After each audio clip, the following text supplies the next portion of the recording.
عذاب قبر، قبر کا عذاب کیسا ہے؟ قبر کا عذاب کیسا ہے؟ میرے عزیزوں،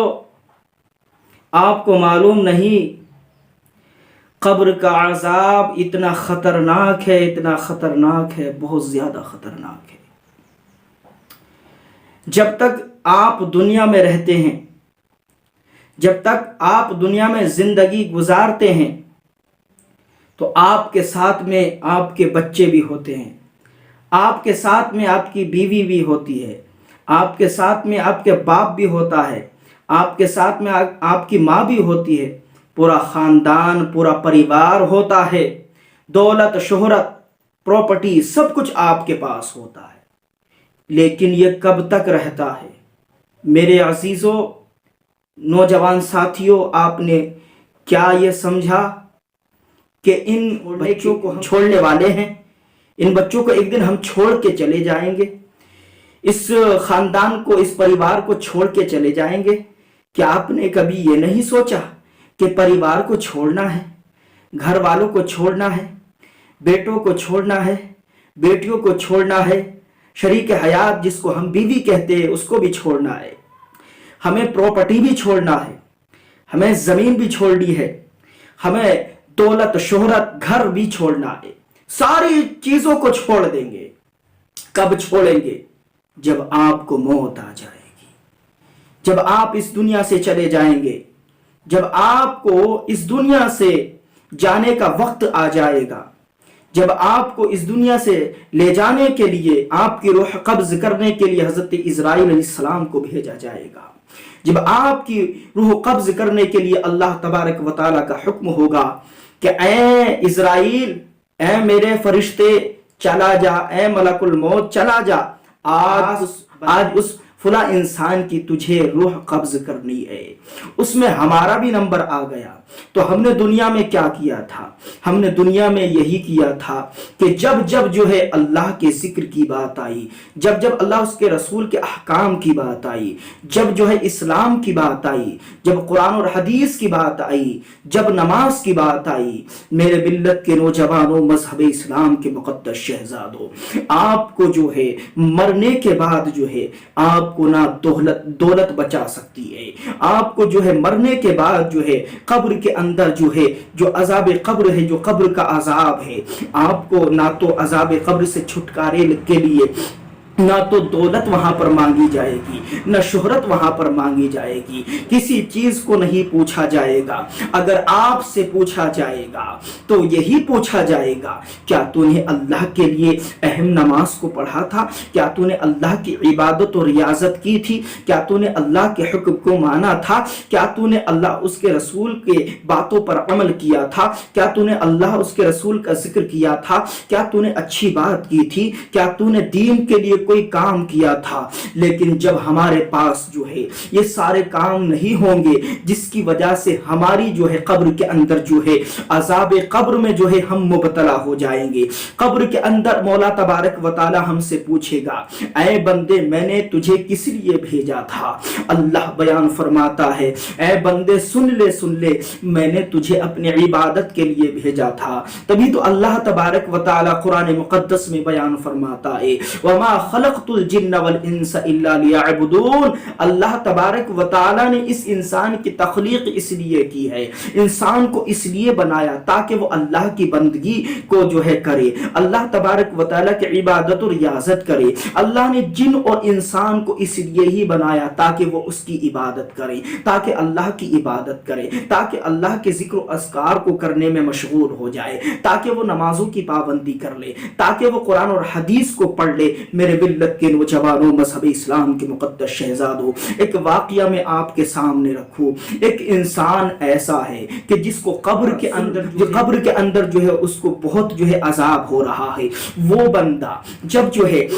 یعنی نکیرین جو ہے منکر نکیر اس سے سوال پوچھتے ہیں، اے آنے والے، اے دنیا سے آنے والے، اس اندھیری کوٹری میں آنے والے، ہم تجھ سے پوچھنا چاہتے ہیں۔ اور 3 سوال کو تو چھوڑو، 3 سوال تو ہونے ہی ہیں، لیکن اس کے علاوہ آپ سے اور سوال بھی پوچھے جائیں گے۔ اس کے علاوہ آپ سے جو ہے یعنی جو دنیا میں آپ نے کیا ہوگا اس کے بارے میں بھی آپ سے پوچھا جائے گا۔ 3 سوال کیے جائیں گے میرے ملت کے نوجوانوں، یہ 3 سوال تو برحق ہے۔ اللہ تبارک و تعالیٰ کے تعلق سے پہلے سوال کو پوچھا جائے گا، وہ فرشتے پوچھیں گے، نکیرین قبر کے اندر پوچھیں گے اور تجھ سے یہ پوچھیں گے من ربو کا، تیرا رب کون ہے۔ لیکن جب وہ اللہ تبارک و تعالیٰ کو دنیا میں مانتا ہوگا، جب اللہ تبارک و تعالیٰ کی عبادت و ریاضت کرتا ہوگا، اللہ کی فرما برداری کرتا ہوگا، اللہ کو مانتا ہوگا، تو وہ فوراً کہہ دے گا ربی اللہ، ربی اللہ۔ یعنی جو سوال جو ہے یعنی نکیرین نے جو ہے اس مردے سے کیا تھا، اس قبر والے سے کیا تھا، تو وہ فوراً جواب دے دے گا، یعنی اس کا جواب یہ ہوگا ربی اللہ، میرا رب اللہ ہے۔ جب دوسرے سوال کو پوچھا جائے گا ماں دینوں کا، تیرا دین کیا، تو دنیا میں رہ کر کے کس دین کو مانتا تھا، کس ریلیجن کو مانتا تھا، کس مذہب کی پیروی کرتا تھا، کس مذہب کو مانتا تھا۔ لیکن اگر وہ سچا پکا جو ہے اسلام کا ماننے والا ہوگا، اسلام کو جاننے والا ہوگا، اور وہ جو ہے اس نے پوری زندگی اسلام میں رہ کر کے اپنی پوری زندگی کو دنیا میں رہ کر کے گزارا ہوگا، تو وہ فوراً کہہ دے گا دینی الاسلام، میرا دین جو ہے مذہب اسلام ہے، میں نے جو دنیا میں رہ کر کے جو ہے اسلام کو فالو کیا تھا۔ جب تیسرا سوال پوچھا جائے گا، سوال تیسرا جب پوچھا جائے گا بڑا خطرناک پوچھا جائے گا میرے ملت کے نوجوانوں، مذہب اسلام کے مقدس شہزادوں۔ تیسرا سوال ہوگا یہ نبی اکرم صلی اللہ تعالی علیہ وسلم کے تعلق سے ہوگا۔ جب تیسرا سوال پوچھا جائے گا ھذا الرجل، یہ آدمی کون ہے، تو اس کا جواب یہ ہوگا کہ اگر وہ نبی پاک صلی اللہ تعالی وسلم کا سچا وفادار ہوگا، رسول پاک صلی اللہ تعالی وسلم کا وفادار امتی ہوگا، رسول سے محبت کرنے والا ہوگا، فوراً جواب دے دے گا ہوا رسول اللہ صلی اللہ تعالی علیہ وسلم۔ تینوں سوال کا جو ہے جواب مل جائے گا۔ پھر اللہ تبارک و تعالیٰ کا حکم ہوگا اے میرے فرشتوں، اے نکیرین، اے منکر نکیر، اس بندے نے بالکل سچ کہا، اس کے لیے جنت میں بچھونا بچھا دیا جائے۔ تو اس کے لیے جنت میں بچھونا بچھا دیا جائے گا، اللہ تبارک و تعالیٰ کی ندا آئے گی اور اس کے لیے جنت میں بچھونا بچھا دیا جائے گا۔ یہ تو معاملہ تھا، لیکن بتانا میں یہ چاہتا ہوں جب جو ہے اس کے علاوہ اور بھی آپ سے پوچھا جائے گا، سوال تو ہوں گے، لیکن تو نے دنیا میں تو نے کیا کیا، وہ قبر کے اندر تجھ سے پوچھا جائے گا۔ قبر کے اندر کوئی دولت کو پوچھنے والا نہیں ہوگا، قبر کے اندر کوئی شہرت کو پوچھنے والا نہیں ہوگا، قبر کے اندر کوئی بچے نہیں پوچھے جائیں گے کہ کتنے بچے تھے، قبر کے اندر یہ نہیں پوچھا جائے گا پراپرٹی کتنی تھی، قبر کے اندر یہ نہیں پوچھا جائے گا تیرے پاس پیسہ کتنا ہے، قبر کے اندر یہ پوچھا جائے گا تو نے نمازیں کتنی پڑھی ہے، قبر کے اندر یہ پوچھا جائے گا تو نے نیک عمل کتنا کیا ہے، قبر کے اندر یہ پوچھا جائے گا تو نے دین اور مذہب اسلام کے لیے کیا کیا ہے، قبر کے اندر تجھ سے یہ پوچھا جائے گا کہ تو نے قرآن اور حدیث کی روشنی میں کیا کسی کو کوئی بات بتائی ہے، یہی پوچھا جائے گا۔ پتا چلا کہ قبر کے اندر جو ہے دولت بھی کام نہیں آئی، قبر کے اندر شہرت بھی کام نہیں آئی، تو پھر وہ جو ہے جس پر عذاب ہو رہا ہے تو وہ کہتا اے مولا تبارک و تعالی، مجھ پر عذاب اس لیے ہو رہا ہے کہ میں نے جو ہے نافرمانی کی ہے، تو کہتا تھا کہ نماز پڑھ، تو میں نے نماز نہیں پڑھی، تو کہتا تھا کہ میرا ذکر و اذکار کر، میں نے ذکر و اذکار نہیں کیا، اے مولا تو جو ہے مجھے اچھے راستے کی طرف جو ہے میرے ذہن کے اندر جو ہے اچھی باتیں آتی تھی، لیکن جو تیرا احکام تھا، جو قرآن کا جو فرمان تھا، نبی پاک صلی اللہ علیہ وسلم کا جو فرمان تھا، ان فرمان قرآن اور حدیث کی روشنی میں نے زندگی کو نہیں گزارا۔ جب قرآن کا حکم ہوتا تھا تو تیرا حکم ہوتا تھا، تو میں نے اس حکم کو نہیں مانی، حدیث کا حکم ہوتا تھا تو رسول کا حکم ہوتا تھا، اے مولا میں نے وہ کام نہیں کیا، آج میں پچھتا رہا ہوں، آج میں عذاب الہی میں مبتلا ہوں، اے مولا یہ کائنات مجھے بخش دے، اور اگر تو چاہے تو مجھے دوبارہ جو ہے دنیا کے اندر بھیج دے۔ وہ جس کو قبر کے اندر عذاب ہو رہا ہے وہ پھر سے اللہ کی بارگاہ میں رو رہا ہے اور گڑ گڑا رہا ہے، اے مولا اس اندھیری کوٹھی سے جو ہے مجھے پھر سے دنیا میں بھیج دے، تاکہ میں پھر سے تیرے لیے نمازیں پڑھوں، تاکہ میں پھر سے تیرے لیے عبادت کروں۔ لیکن حال تو آج کل ہمارے مسلمانوں کا یہ ہو گیا ہے میرے ملت کے نوجوانوں، مذہب اسلام کے مقدس شہزادوں، جب حضرت پوچھتے ہیں کہ آپ نماز کو کیوں نہیں آتے تو لوگ کہا کرتے ہیں کہ حضرت میں مڑی میں تھا، میں کھیتا کنے تھا، میں کھیت میں گیا تھا، میں فلاں جگہ گیا تھا، میں درگاہ گیا تھا، میں ہنسر گیا تھا، میں جو ہے بلنلڈی کے چوراہوں پر گھوم رہا تھا، میں بلنلڈی کے تمام جو ہے کھیتوں میں گھوم رہا تھا، حضرت میں بیل چلا رہا تھا، حضرت میں ڈیری کو گیا تھا، حضرت میں فلاں جگہ گیا تھا، حضرت میں وہاں پر بیٹھا تھا، حضرت میں تھوڑا مجھے کام تھا، حضرت میں ٹریکٹر چلا رہا تھا۔ ساری چیزیں جو ہے آپ کے سامنے آ جائیں گی۔ ارے حضرت سے تو آپ پوچھ سکتے، حضرت جب بولیں گے کہ آپ نماز کیوں نہیں ادا کیے تو آپ کہہ سکتے ہو کہ ہم ٹریکٹر چلا رہے تھے، آپ کہہ سکتے ہو، بڑی آسانی کے ساتھ کہہ سکتے ہو۔ حضرت پوچھتے ہیں کہ آپ نماز کیوں نہیں ادا کیے تو آپ کہو گے حضرت میں بیل چرانے کے لیے گیا تھا، آپ کہو گے کہ میں چوراہے پر بیٹھا ہوا تھا، آپ کہو گے کہ میں مڑی کنے تھا، آپ کہو گے کہ میں درگاہ گیا تھا، آپ کہو گے کہ میں ہنسر گیا تھا، آپ کہو گے کہ میسور گیا تھا، آپ کہو گے کہ بنگلور گیا تھا، آپ کہو گے فلاں جگہ گیا تھا، حضرت آج میں فلاں جگہ گیا تھا، آج میں اس ڈسٹرکٹ میں گیا تھا، آپ کہہ دو گے بڑی آسانی کے ساتھ۔ لیکن کیا تم قبر میں یہ بات بول پاؤ گے کہ اے اللہ تبارک و تعالی، میں درگاہ گیا تھا نماز کے ٹائم پر، میں بیت چلانے گیا تھا نماز کے ٹائم پر، میں فلاں جگہ گیا تھا نماز کے ٹائم پر، میں ٹریکٹر چلا رہا تھا نماز کے ٹائم پر، میں جو ہے یہ کر رہا تھا نماز کے ٹائم پر، ہنسر گیا تھا نماز کے ٹائم پر، میسور گیا تھا۔ تو پتہ چلا میرے ملت کے نوجوانوں، مذہب اسلام کے مقدس شہزادوں، چلو ٹھیک ہے انسان کو کام ہوتا کبھی کبھی ہوتا ہے، لیکن انسان کی جب یہ نہیں کر لینا، بہانہ نہیں بنانا، اگر آپ کی نماز چھوٹ بھی جائے تو اس نماز کو بعد میں پڑھ لینا، اس لیے کہ اگر آپ کی نماز قضا ہو جائے یا نماز میں آپ کو دیری ہو جائے تو آپ جو ہے نماز کہیں بھی پڑھ سکتے یا پھر سے جو ہے آپ پڑھ سکتے ہیں، چونکہ اللہ تبارک و تعالی بیان فرماتا ہے یہ جو عبادت ہے میرے لیے عبادت بہت اہم عبادت ہے، اور اللہ تبارک و تعالی کے بعد جو ہے ہمارے نبی اکرم صلی اللہ تعالی وسلم نے تو یہاں تک ارشاد فرمایا کہ یہ جو ہے نا، یہ نماز جو ہے نا، الصلاۃ معراج المومنین، یہ نماز جو ہے مومنوں کی معراج ہے۔ کتنی اہم عبادت اللہ نے ہم کو عطا کی ہے۔ میرے ملت کے نوجوانوں، نمازوں کی پابندی کرو، اللہ سے ڈرو۔ قبر میں جو ہے ہمیں بیل نہیں بچانے والے، قبر میں ہمیں ٹریکٹر نہیں بچانے والا، قبر میں ہمیں جو ہے پراپرٹی نہیں بچانے والی، قبر میں ہمیں مڑی نہیں بچانے والی، قبر میں ہمیں ہنس جانا نہیں بچانے والا، ہم فلاں جگہ گئے تھے ہمیں نہیں بچانے والا۔ لیکن یہ نہیں کہتا کہ آپ نہیں جاؤ، کام سے جا سکتے، لیکن نماز کو بھی پڑھا جائے، نماز کی بھی پابندی کی جائے، تاکہ بڑی آسانی کے ساتھ جو ہے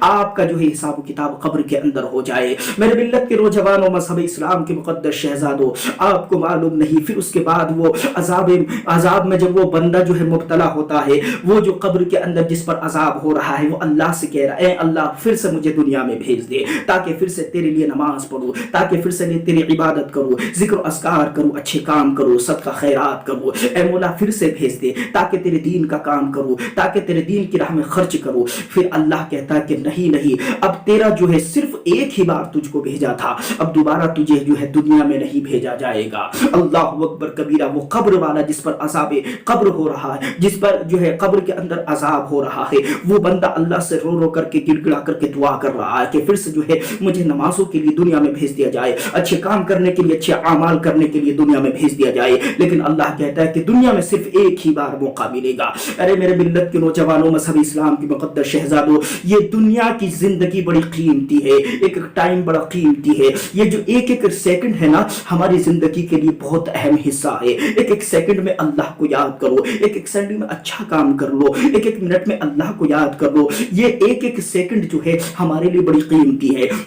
چونکہ قبر کے اندر ایک ایک سیکنڈ کا حساب لیا جائے گا، کیونکہ قبر کے اندر ہم سے پوچھا جائے گا اے بندے تو دنیا سے لے کر کے کیا آیا ہے۔ اب میں ایک بات آپ کو بتا دوں، جس نے دولت اور شہرت کو جمع کیا، جس نے بچوں کو اچھے سے دیکھا، جس نے اپنے بچوں کے لیے اچھا یعنی کہ گھر بنایا، جس نے اپنے بچوں کو جو ہے ایم اے بی ایس سی بی کام سب کچھ کرایا، اچھا پڑھایا، لیکن میرے ملت کے نوجوانوں، مذہب اسلام کے مقدس شہزادوں، بچوں کے لیے سب کچھ کیا لیکن اپنے لیے کچھ بھی نہیں کیا، اس لیے کہ پراپرٹی خریدی تو بچوں کے لیے خریدی، اس لیے کہ یہ زمین جائیداد خریدی بچوں کے لیے خریدی، سب کچھ بچوں کے لیے کر دیا، اس لیے کہ ایک دن اس کو مرنا ہے۔ میرے ملت کے نوجوانوں، پتا چلا کہ اگر آپ وہ کام کرتے کہ جس سے اللہ اور اس کے رسول راضی ہوتے،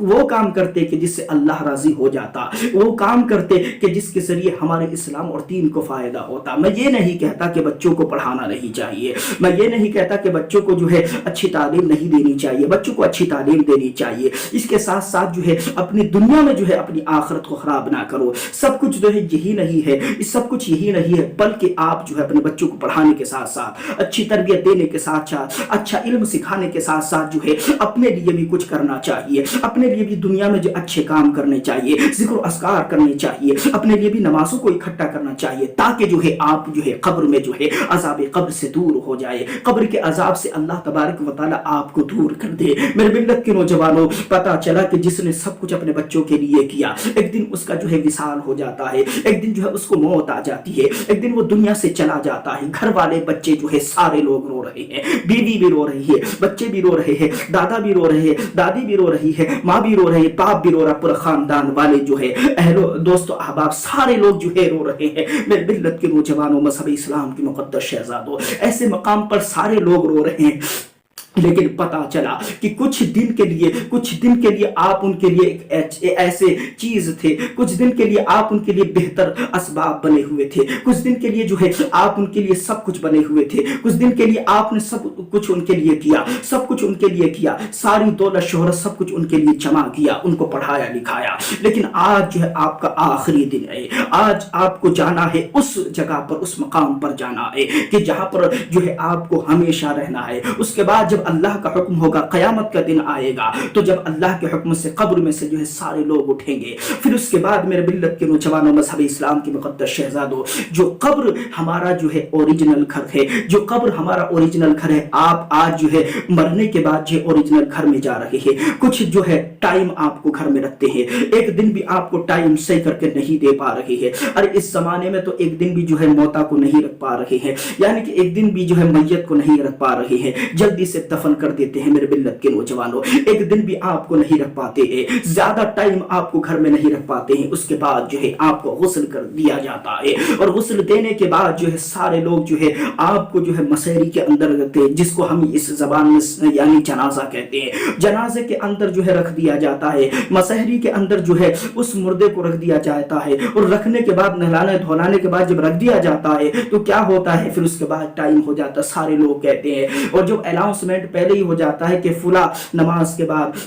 ظہر کی نماز کے بعد, عصر کی نماز کے بعد, مغرب کی نماز کے بعد, عشاء کی نماز کے بعد جو ہے نماز جنازہ ہوگی, یعنی کہ نماز جنازہ ہوگی. اس کے بعد سارے لوگ جو ہے اکٹھا ہو جاتے ہیں, نماز جنازہ کے لیے اکٹھا ہو جاتے ہیں. نماز جنازہ کے لیے جب اکٹھا ہو جاتے ہیں تو سارے لوگ صفے بنا کر کے کھڑے ہو جاتے ہیں, اور اس کے بعد میرے ملت کے نوجوانوں, مذہب اسلام کے مقدس شہزادوں, امام صاحب جو ہے نماز جنازہ پڑھا دیتے ہیں, اور پڑھانے کے بعد دعا کرتے ہیں, اور مغفرت کے واسطے دعا کرتے ہیں, اور سارے لوگ جو ہے مغفرت کے واسطے دعا کرتے ہیں, تاکہ اس نے جو دنیا میں رہ کر کے گناہ کیا, سارے گناہ اللہ اس کے معاف عطا کر دے. پتہ نہیں میرے ملت کے نوجوانوں, مذہب اسلام کے مقدس شہزادوں, دعا کرنے کا کام ہمارا ہے, مغفرت کے واسطے دعا کرنے کا کام ہمارا ہے, لیکن بخشنے والا اللہ ہے. اللہ کس کی مغفرت کرے وہ سب اللہ کو معلوم ہے, سب اللہ جانتا ہے کہ کس کی مغفرت کرنی ہے اور کس کی مغفرت نہیں کرنی ہے. لیکن ہمارا جو کام ہے دعا کرنے کا کام ہے. جب نماز جنازہ ہو جاتی ہے تو سارے لوگ جو ہے اس کے بعد جو ہے